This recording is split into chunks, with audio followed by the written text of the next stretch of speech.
Good evening, ladies and gentlemen. Welcome to the Fox Theater here in Spokane. We are pleased to have you with us as we honor the military veterans who have served and those who continue to serve our country.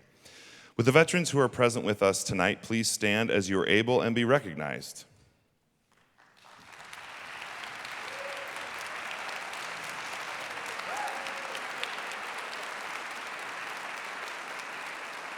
Thank you.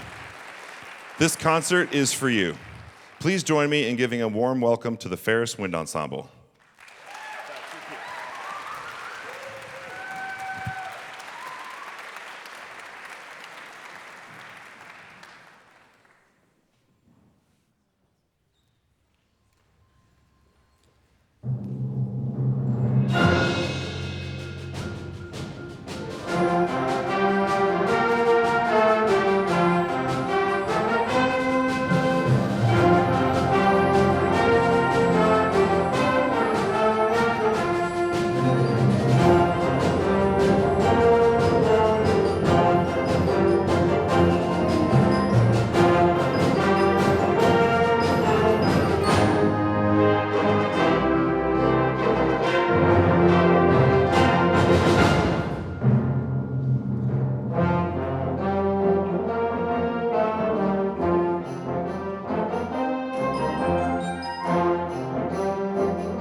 Tonight, we turn our attention to those that have served our country and hope to honor them by playing music that represents our country. The United States is a beautifully diverse country. We are diverse in culture, diverse in landscape, diverse in ideas and thought. Our diversity is to be celebrated, even when it creates challenges and occasional discord. It is woven into the fabric of who we are as a nation. When our founding fathers set out to create a new nation, they penned an American ideal that is timeless. And though we still struggle at times to honor each other as equally valued and significant, we cannot stop fighting for that ideal. The American dream for life, liberty, and the pursuit of happiness should be available for all. Our veterans served to uphold this ideal. We should feel challenged to do the same on our own, in our neighborhoods, our school, and our community. If we seek to honor, respect, and understand each other, one person and one day at a time, we will transform our community and our nation. Please rise and join the Wind Ensemble in singing the national anthem.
The members of our armed forces are everyday heroes for our nation. Sacrificing oneself, putting on hold personal dreams and aspirations so that others can fulfill theirs is a tremendous, heroic act. We are so thankful for your service to our nation and sincerely thank you for your sacrifices.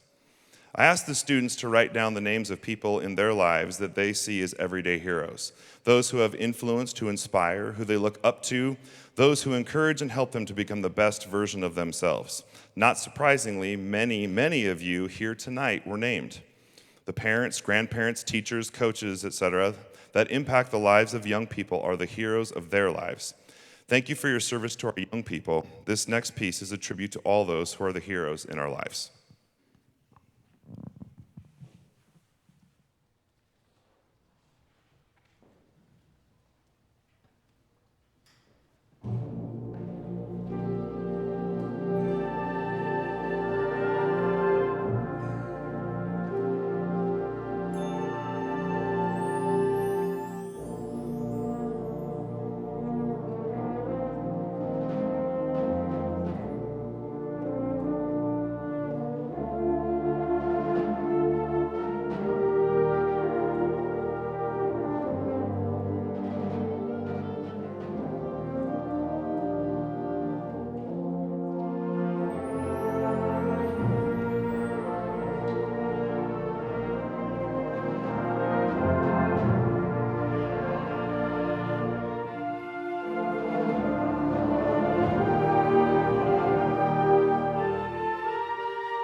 The battle cry for freedom, also known as Rally Round the Flag, is a song written in 1862 by American composer George Frederick Root during the American Civil War.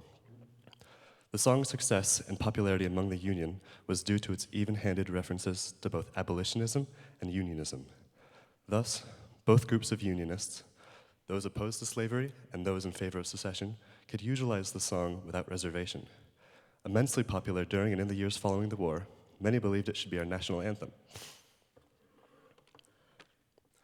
In 1863, Abraham Lincoln spoke the following words, not knowing how prophetic they were or how horrendous the consequence.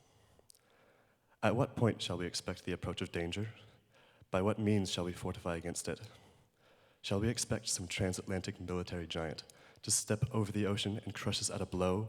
Never. All the armies of Asia, Africa, and Europe combined, with all the treasure of the earth, could not by force take a drink from the Ohio or make a trek on the Blue Ridge in a trial of 1,000 years. If destruction be our lot, we must ourselves be its author and its finisher.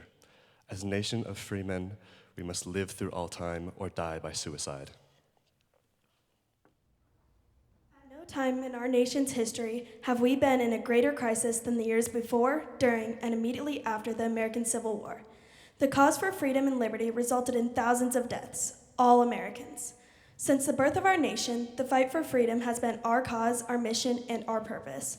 At the time of the Civil War, with brother fighting brother and a nation divided, freedom was still the battle cry for all involved in the conflict. Please enjoy Jay Bocook's setting of Battle Cry of Freedom.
Each time you tell their story is a work written to celebrate and honor those who have sacrificed their lives for their country and people.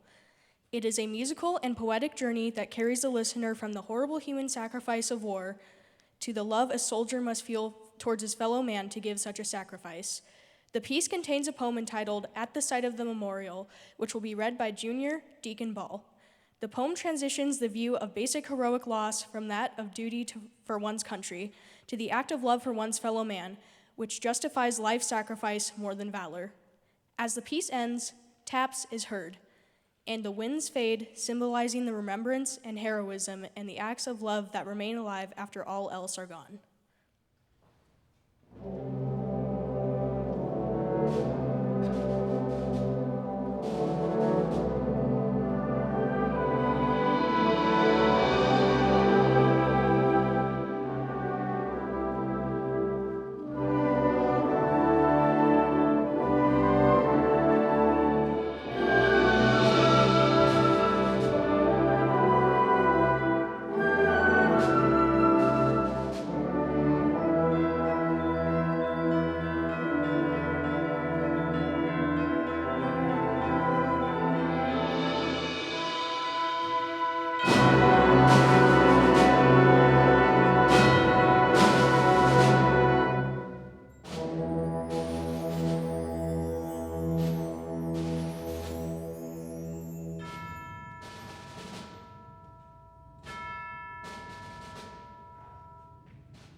It's what they risk by being who and where they are.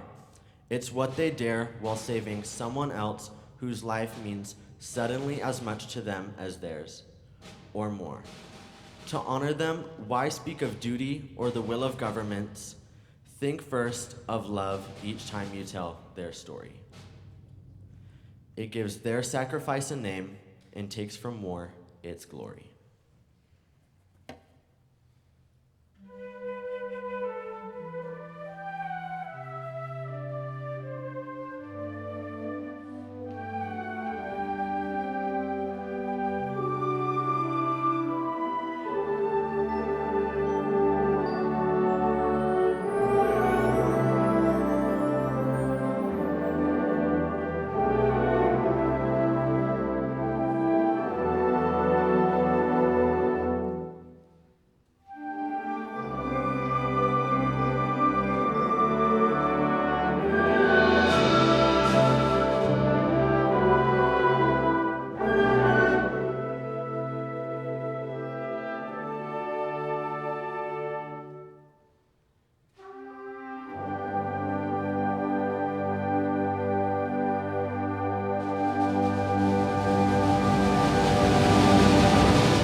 The lyrics we know for America the Beautiful were written by Catherine Lee Bates in 1893.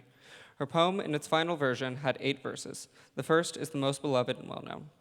Listen to 2 of the verses, powerful words for a beautiful nation in which we have so much hope, pride, and vision for a prosperous future.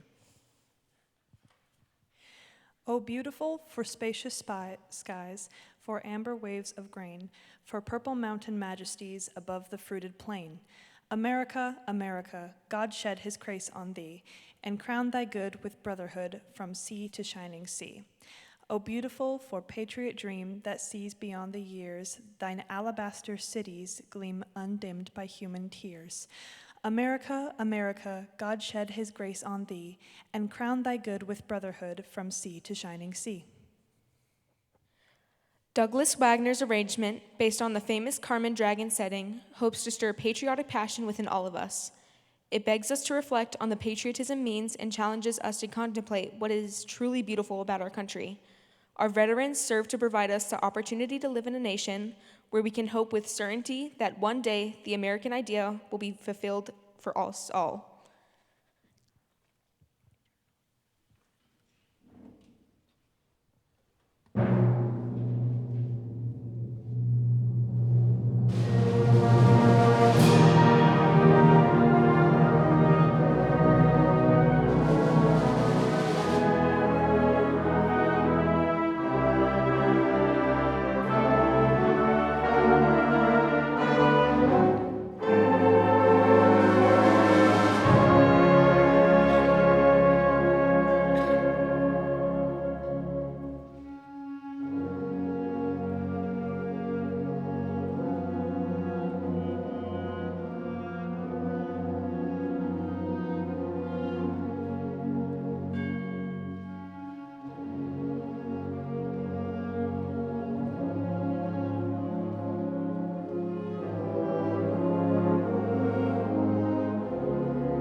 The Wind Ensemble will honor our veterans with Larry Clark and Greg Gilpin's arrangement of the Armed Forces Salute.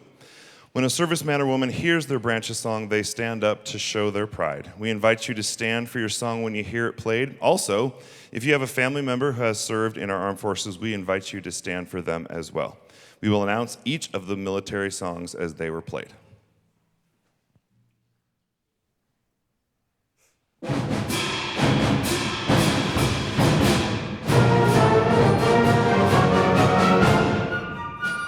The Army.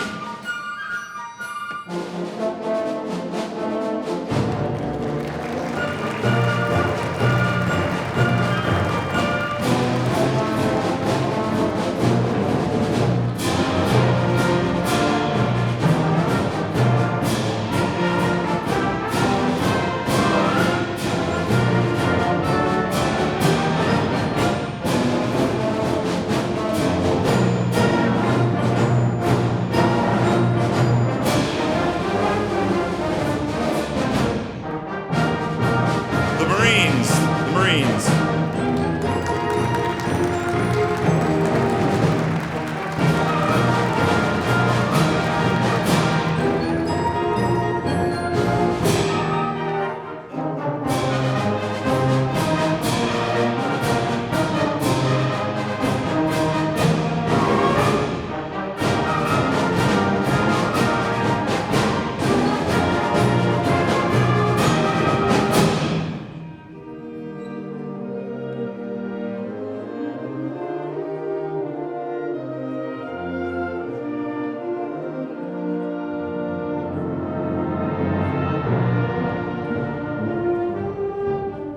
The Navy.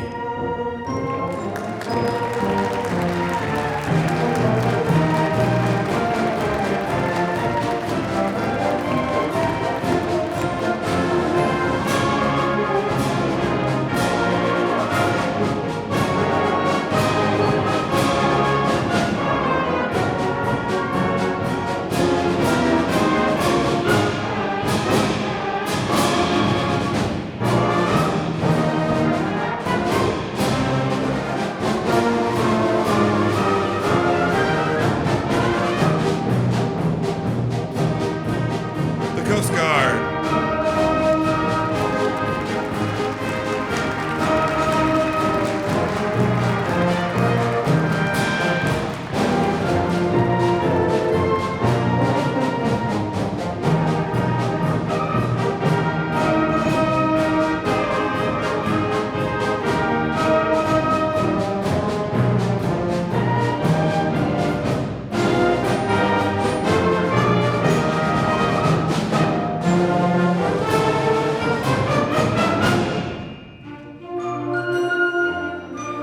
The Air Force.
On behalf of the Ferris Wind Ensemble, we thank you for joining us for tonight's concert.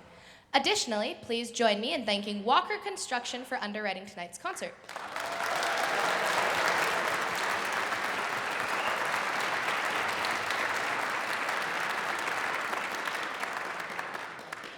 We hope that in bringing you music of our national heritage, you will remember the sacrifices that have been made, which provide each of us the freedoms we too often take for granted.